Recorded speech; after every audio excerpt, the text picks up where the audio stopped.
సాధ్యం కాని హామీలు ఇచ్చి ప్రజలను మభ్యపెట్టి అధికారంలోకి వచ్చిన కాంగ్రెస్ పార్టీ సంవత్సర కాలంలో ఎలాంటి అభివృద్ధి చేయలేదని, ఇచ్చిన హామీలు నెరవేర్చకుండా ప్రజలను మోసం చేశారని Congress party మూసాలను బయటపెడుతూ Bharatiya Janata party chargesheet విడుదల చేశారు. మెదక్ జిల్లా రామాయంపేట మండల కేంద్రంలో బీజేపీ జిల్లా అధ్యక్షులు గడ్డం శ్రీనివాస్, మెదక్ నియోజకవర్గ ఇన్ఛార్జ్ పంజా విజయ్ కుమార్ కాంగ్రెస్ పార్టీ చేసిన మూసాలను వివరిస్తూ ఛార్జ్షీట్ విడుదల చేశారు. రైతులను మోసం చేస్తా ఉన్నారు. మరి ఆడబిడ్డలకు జీరో వడ్డని చెప్పేసి అప్పుడు బీఆర్ఎస్ ప్రభుత్వం మోసం చేసింది.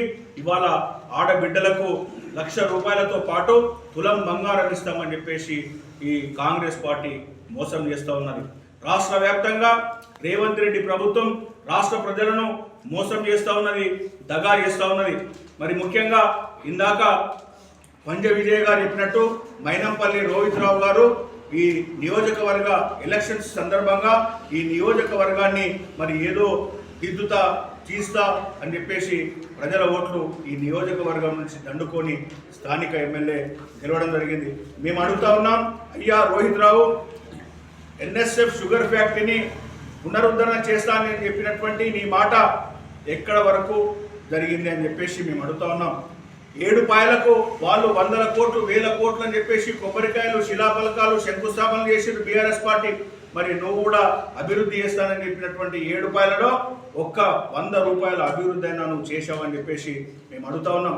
మెదక్ పట్టణంలో, మెదక్ జిల్లా కేంద్రంలో, మెదక్ నియోజకవర్గ కేంద్రంలో ఒక ట్రాఫిక్ పోలీస్ స్టేషన్ పిఎస్సి నుంచి సిఎస్సి, కానీ ఈ రోజుకి కూడా స్థానిక ఎమ్మెల్యే నిర్లక్ష్యంతో ప్రభుత్వం మీద ఎలాంటి ప్రెజర్ పెట్టకపోవడం వల్ల మనకు ఉమ్మడి మెదక్కు ఈరోజు మళ్ళా ఒక మినిస్టరు, హెల్త్ మినిస్టర్ అయినప్పటికీ, దామోదర్ రాజనరసింహ హెల్త్ మినిస్టర్ అయినప్పటికీ మన వైద్యం అందరి ద్రాక్షగానే మిగిలిపోతుంది పేద ప్రజలకు అని చెప్పి ఈ సందర్భంగా తెలియజేయడం జరుగుతుంది.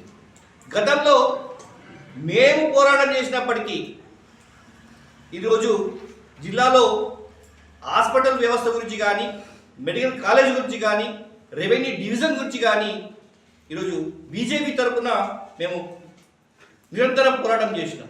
దానివల్ల భయపడి ఆ రోజు ఆ బీఆర్ఎస్ ప్రభుత్వము ఏదైతే రెవెన్యూ డివిజన్ ప్రకటించిందో, ఏ రోజైతే మెడికల్ కాలేజ్ గురించి శంకుస్థాపన చేసిందో వాటన్నిటినీ ఈరోజు మేము తెచ్చుకున్నామని చెప్పి, మేము చేయబట్టే వచ్చినాయని చెప్పి పేరు చెప్పుకోవడమే తప్ప ఈ ఎమ్మెల్యేకు ఏం చాటగా ఉంటుందని చెప్పి ఈ సందర్భంగా తెలియజేస్తున్నాం.